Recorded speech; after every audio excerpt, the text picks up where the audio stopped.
Hey, let us rejoice and be glad in it. Welcome to another Morning Motivation with Marcus. And if you have not gotten the book, if you have not pre-ordered the book, I suggest you get the book. We did go to a Christmas sale. And in talks with this new publishing company, I'm not sure how things are gonna go. I'm not even sure if I'm gonna take it. So we're still in talks with them, but I'm so confident that this will help somebody. This will help you. This will help somebody you know. And so today I want to go a little bit, just a tad bit, into chapter 2, in the chapter 2 of the book, Samson and Delilah's. Samson and Delilah's. I think all of us have some Delilah's. So it was a Wednesday, day 5 of basic training. It was a day like all other days, 5:15 PT, 30 minutes steady running on the black tarmac. Suddenly, my legs began to feel numb. The oxygen in my lungs wasn't oxygen anymore. I was tired. I wanted to stop. I needed to stop. My friend, who was a few yards ahead of me, unexpectedly stopped. I was stunned because I wanted to stop too. I needed to stop, and he actually did it. He stopped running. The drill sergeant ran to him and asked, "Did I say you could throw up on my, did I say you can stop?" I was getting closer to my friend when he abruptly threw up. He threw up all over the tarmac. The drill sergeant looked at the vomit, looked at my friend, and proceeded to yell, "Did I say you can throw up on my tarmac?" I immediately invited Jesus Christ into my life. Yeah, I remember that time. It was the time I really did want to stop running, and we had to consistently run without stopping.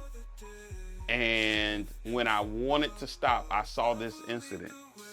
Another airman, another soldier stopped running, and he got in trouble, not just for stopping, but after he threw up, he got in trouble for throwing up.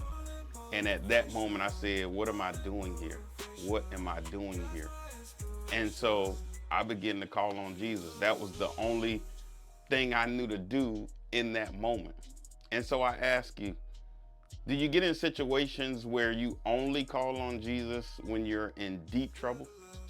Do you only call on God when you're in a deep, dark place, a deep situation, you feel like there's nothing else?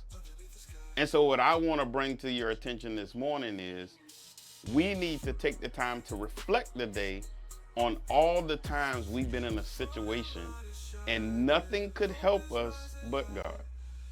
Reflect on some situations, some times where there was no amount of money that would fix it. There was no amount of people or individuals around you that would fix it. That the pain was so bad, the pain was so painful that nobody could do it but God. And it's in those moments that we have to remember that we have to lean and trust God. See, a lot of times we're okay as long as things are okay. A lot of times we're, long as things are going somewhat fine, somewhat okay, we don't pray, we don't talk to God, we don't read the word. Heck, a lot of us won't even go to church. If it's not Easter or a funeral, some of us are not even stepping foot in a church building. And so I ask you, are you waiting on to call on God when you're in deep trouble? Are you waiting only to call on God when it seems like nothing else is working? I want to challenge you today, before you get to that point, ask him to comfort you today. Ask him to help you today. Ask him to show you what you need to do and the direction you need to go to today. Don't wait until everything is falling apart. Don't wait until there's nothing or nowhere else to turn. A lot of times we're only turning to him because there's nowhere else to turn. And I'm not saying that that's a bad thing, that we should turn to him, but he should be our first choice, not our last.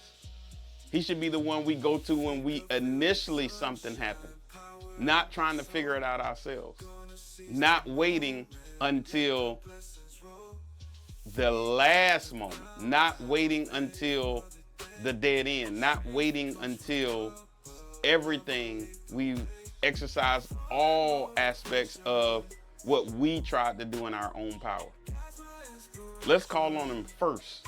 Let's call on him when we begin to have trouble. Let's call on him before the trouble starts. Let's call on him when we still are deciding on which direction to go. All right, that's my time for today. Listen, please get the book. Please support me. But not only that, I believe it would help you, and I believe it would help those around you. All right, so that's my time for today.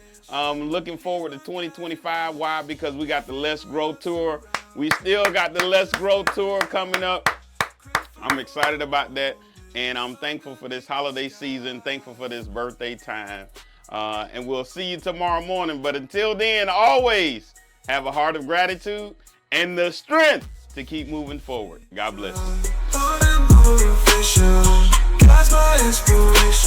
you.